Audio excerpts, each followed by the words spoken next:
How's it going, YouTube? Long time no see. So, it's kind of dark right now. I really don't feel like turning on the light. So, I'll probably put like an emoji or like some sort of picture instead of you just watching a black screen. Because we're not going to do a face cam in this video, unfortunately. So, I don't know if it's just me knowing that we live in 2026.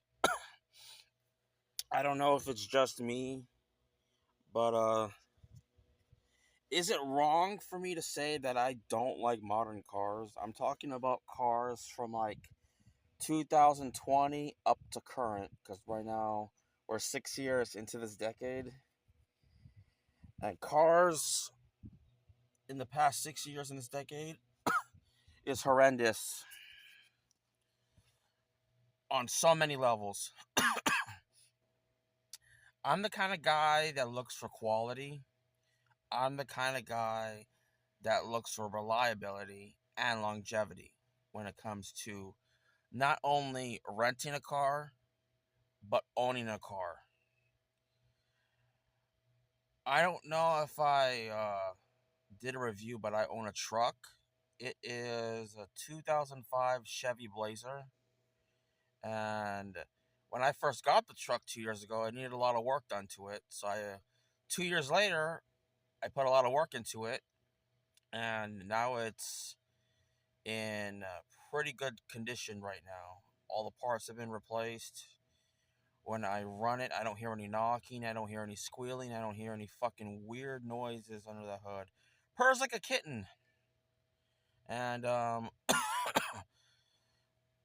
truck also has a lot of miles on it too. Has over 220,000 miles on it, still purrs like a kitten. No issues.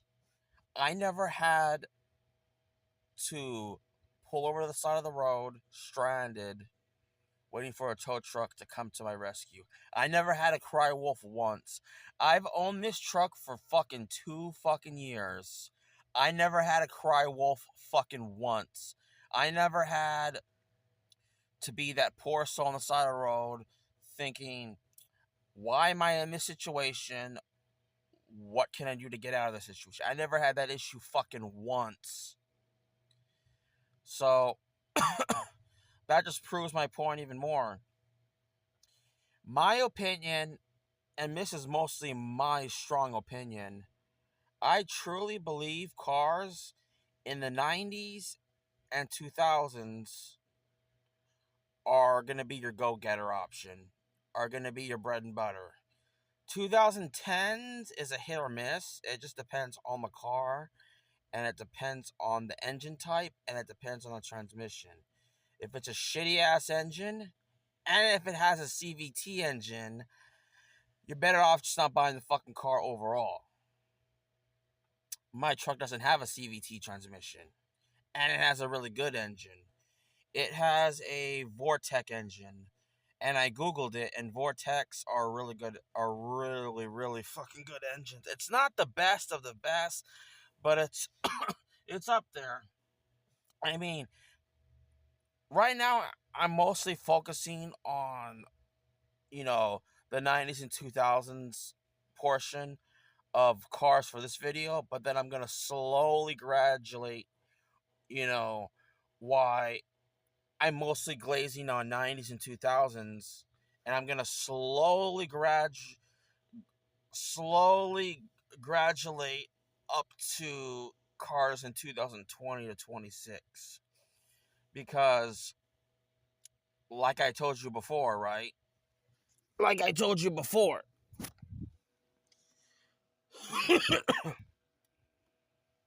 Hold on.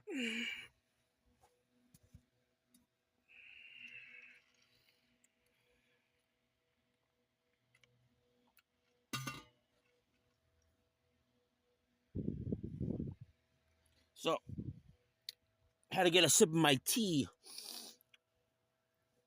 So, yeah, like I told you before,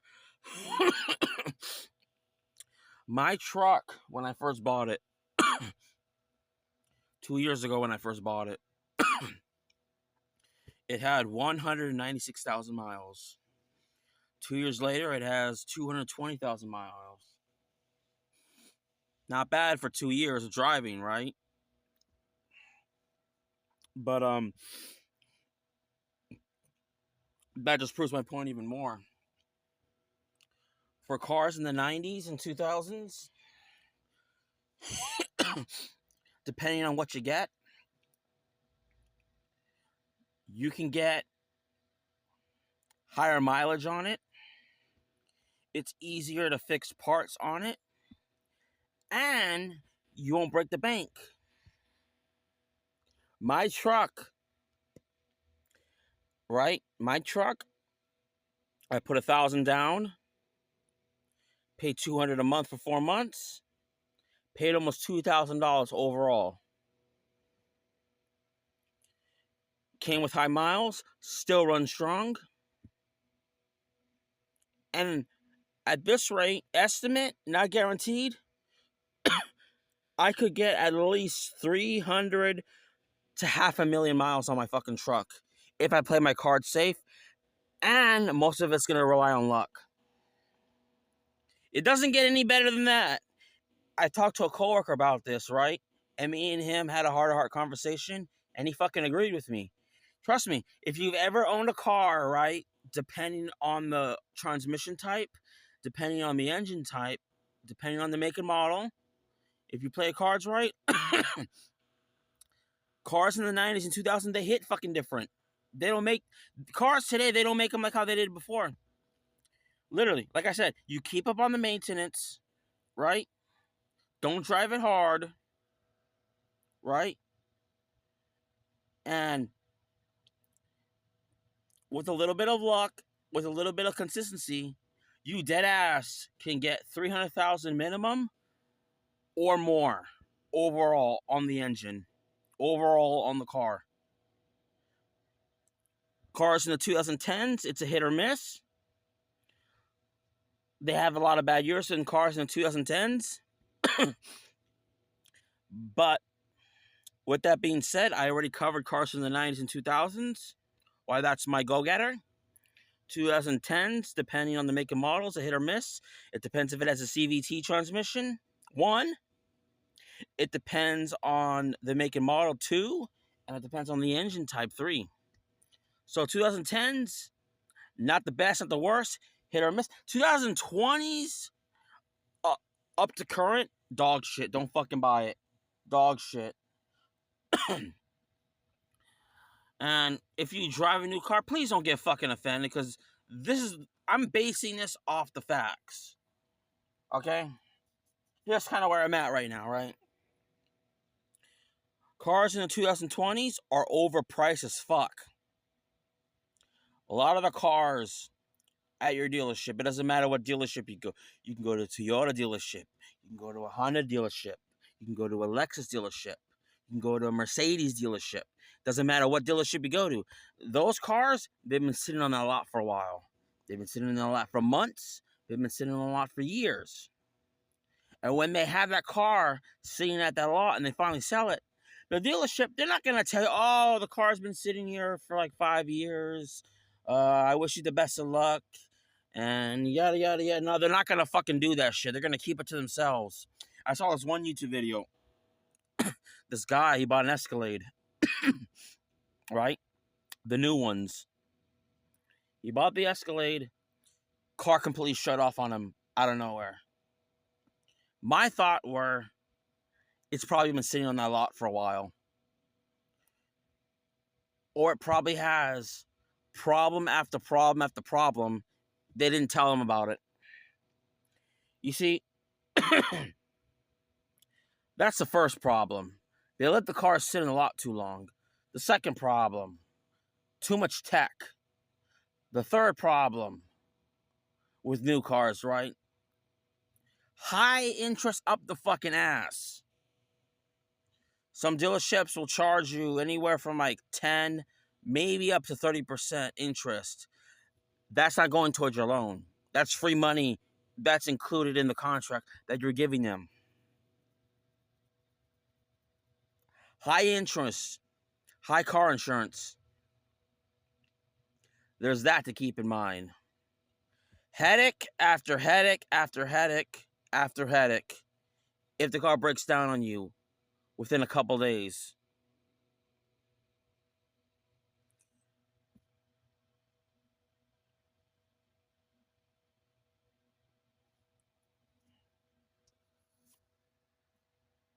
Hold on.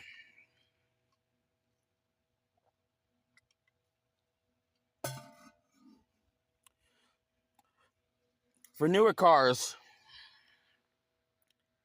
if a part breaks, depending on what it breaks, you can't replace that specific part.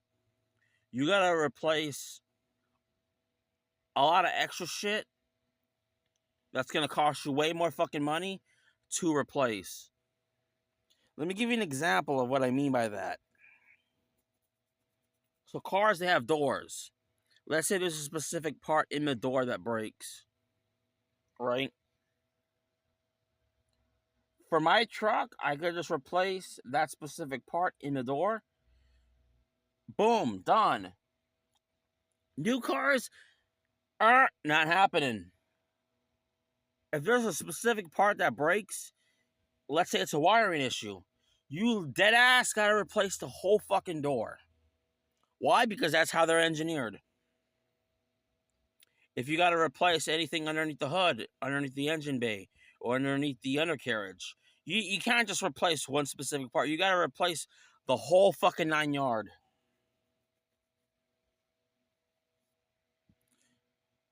Older cars were engineered for easy access, for easy, fixer-uppers.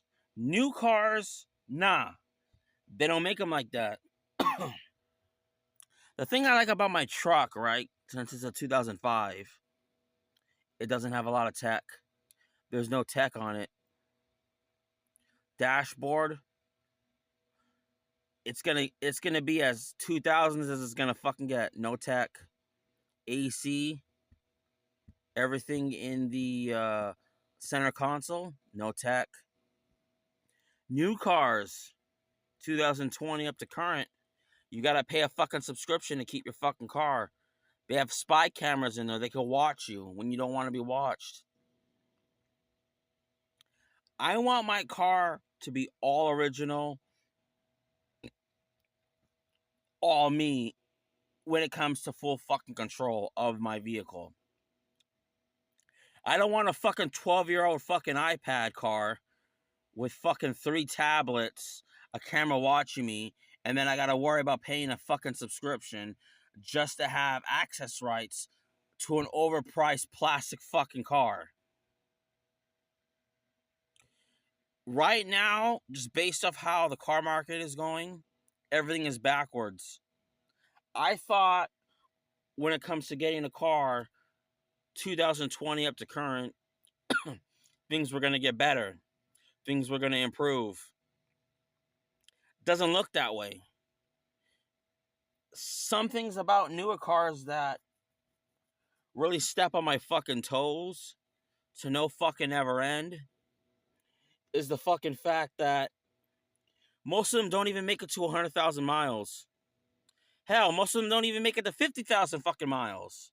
And here's the kicker, right? My truck is 21 years old, 220,000 miles, still running fucking strong. How the fuck is it, right? And most of you, whether you drive a new car, 2020 or newer, and most of you that drive like a car of 90s, 2000s, this is gonna hit home. How is it that I drive a car that's 20, 30 years old, well kept, can exceed 200,000 miles, can exceed 100,000 miles, and still run strong, but you overpay for a new car, 2020 or current, and that thing can't even fucking last. There are people out there, right, that have a car that's in the 90s and 2000s, and they can keep that bitch for 10 years if they're lucky. and have all those memories with that car, have a lot of money in your savings saved over time with that car, opposed to barely making it to 1 year with a newer car and you're in mountains and mountains of debt. I don't know about you, but I can pretty much see the pattern clear as fucking day, if that makes sense. 90s, depending on the make and model, depending on the engine, depending on the transmission, highly recommend it. 2000s, highly recommend it. 2010s, hit or miss. 2020, up to current dog shit, don't fucking buy it. A new car, a new car in today's day market, depending if you buy it new or used, is gonna run you 20, 30,000, maybe more. If you're working a regular ass job, I don't see you affording that. Something else about new cars that I don't like that rubs me off. Let's say I buy a new car for $50,000, right? Let's say the car doesn't hold its retail value. Moment I drive it off the lot, it depreciates. Every year that I have ownership over it, it depreciates. Let's say I have that $50,000 car, right? Let's say I were to buy it today. Right when I drive it off the lot, let's say I want to sell it 10 years later. You're not even going to make $25,000 in those 10 years because of depreciation. So you wasted all that money on a car that depreciates up the ass. You have problem after problem after problem with that car in terms of longevity wise. You're mountains of debt. Insurance sky fucking high.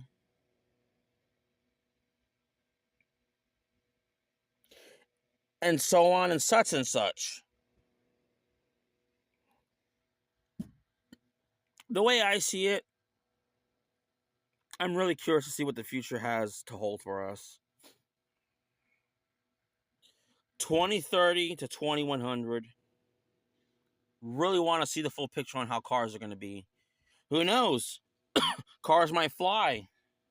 We might have flying cars one day. Really don't know what else to say about this point. Everything now, when it comes to owning a car, that's kind of where my headspace is at.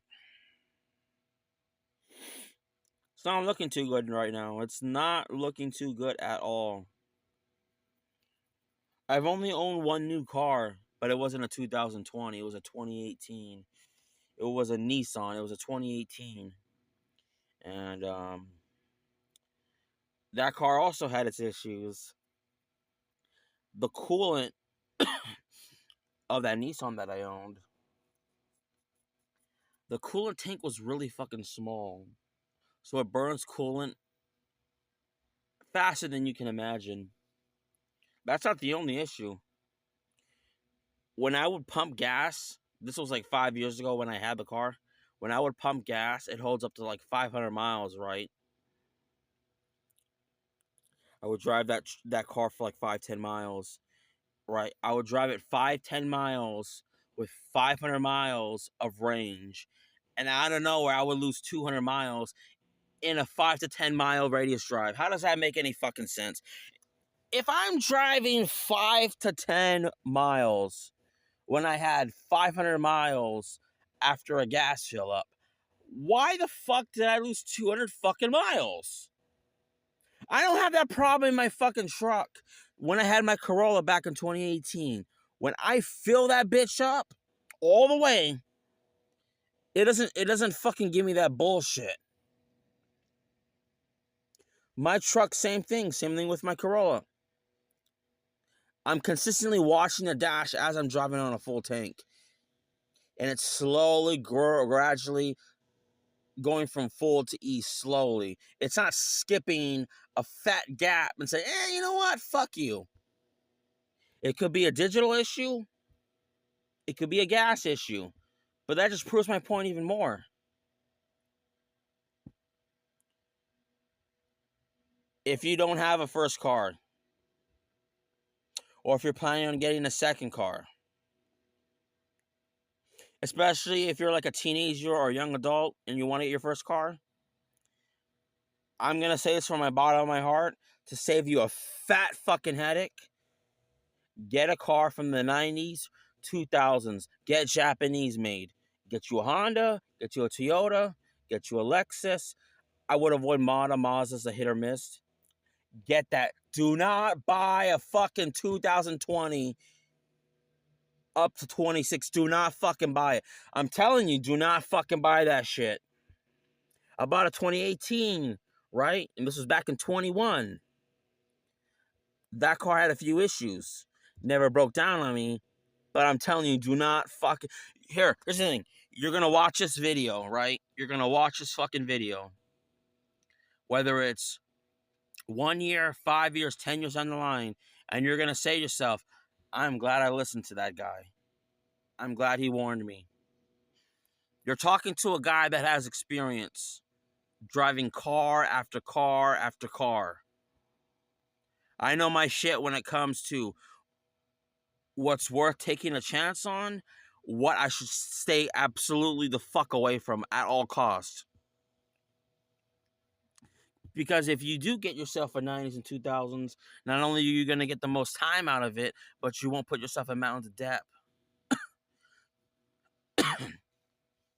You can get you a reliable truck, SUV, or car, 90s, 2000s, easily at $5,000 or under, depending on where you go. Easily.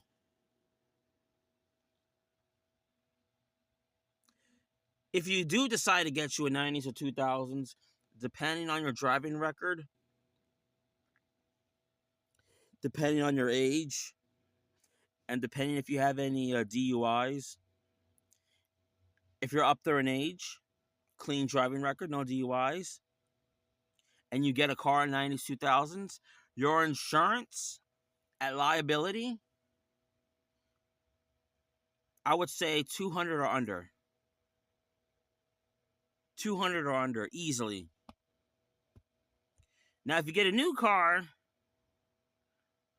I can't tell you the same thing. Because when I had my Ultima, right?